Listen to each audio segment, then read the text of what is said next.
Good evening, ladies and gentlemen, and welcome to an all-new Cwcism article today, where today, ladies and gentlemen, I'm not going to say that word, obviously, so maybe we should count our blessings that this is going to be very short. Well, I think it kind of has the main point covered, but let's pro tip. Chris has only used these slurs during the time he was being manipulated by the miscreants group of trolls. He has not used them before or since. Okay, yeah, that would be fair enough. What about the time when he called Surfshack Tito the N-word? Does that technically count? Is one of Chris's many minced oaths. This one meant to refer to black people. While he only used the term once, it has become a popular term among historians that use it to allude to Chris's history of problematic behavior where African American people are concerned. Etymology of that word. And you see, go brother, go out and lynch to the supreme, I will, amen brother. I like the fact they had the man boobs in there as well. Thankfully, this is not what Chris actually believes. Thank God for that. His only known use of the term was in the 3rd of March 2009 chat, where Blue Spike coerced him into saying Billy Mays is the new mayor of Quickville, and Christian Chandler will be thrown in Quickville jail, where he will be raped by a bunch of... Chris repeated the line as ordered, but ignored his instructions and attempted to outsmart Blue Spike by saying that word, instead of the dreaded N-word. Yes, out of all the things Chris could have done, like refuse to say the N-word, literally say the N-word, say something else like blacks or African Americans, bleep himself out, or just end the conversation. He chose to coin a dumb and offensive term which, yeah, you're right, he could have just ended the conversation because he went to report his PSN account as being compromised anyway, so... He chose to coin a dumb and offensive term which, as if to add insult to injury, sounds like a lame brand of cereal.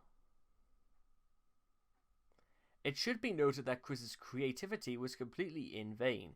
Blue Spike pointed out Chris's stupidity, and our autistic hero had to spell out the N-word properly several times. He even got the hang of it and started saying, "Don't trust them over there," on his own free will, until Blue Spike cursed him out of it. Chris has done this more than once before. Chris has never again used the word and probably doesn't even remember the whole incident. How can he not remember it though? He was there when he did it. Nonetheless, it's still considered a Cwcism and is classified as a quick neologism. Chris and the actual N-word. Sit and spin, shut the fuck up, and I will call you that right in your face. Chris, March 2010. Chris has used on occasion. He came up with a cover of Don't Trust Them New Over There later in 2009. He modified most of the lyrics to make fun of gay people, because that only makes it worse, doesn't it? To establish his commitment to heterosexuality, but he forgot to change up the rhyming a bit, switch a racist slur to a homophobic slur. Chris, oblivious to the character who sang the song being explicitly racist against his own race, failed to see any problem with saying the N-word twice. With that in mind, his usage of the term is few and far between. Some people might say once is once too often. Well, that's what some people might say. Chris called the troll Tito a N-word, both in the Chris Drops the N-Bomb video from the 17th of March 2010 and in the Surfshack Tito emails released shortly afterwards, even though Tito, like the Rocket Power character he's named after, is Polynesian in character, not black. It should be noted that Chris has only used racial slurs against African Americans when prompted to do by trolls. While his handling of race relations in his webcomic and in real life are definitely cringe-inducing, It's likely that the usage of slurs comes less from a place of deep-seated racial hatred and ignorance on his part, and it's more often a result of Chris flipping his lid or being manipulated. Well, I'd say it's definitely at least one of these two, like when he calls Michael Snyder a Jew before walking out of the GameStop, or during the Idea Guy saga when they force him to do a whole bunch of shit. And thankfully, ladies and gentlemen, at barely clocking at 6 minutes, that is actually the end of this article. You know what's quite interesting, ladies and gentlemen, is that last night I watched a movie called American History X. It was a very, very good film. And it was one about white supremacy in America. And how it has Edward Norton and Edward Furlong in it. And the story was about Edward Norton starting to realize that what he was doing did not bring him happiness.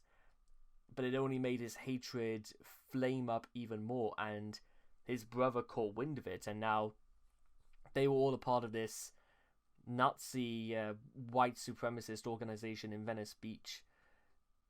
What I'm trying to say is that Edward Norton's character managed to find solidarity, and he managed to be, tolerant and realize that the white supremacist cause was absolutely for no reason.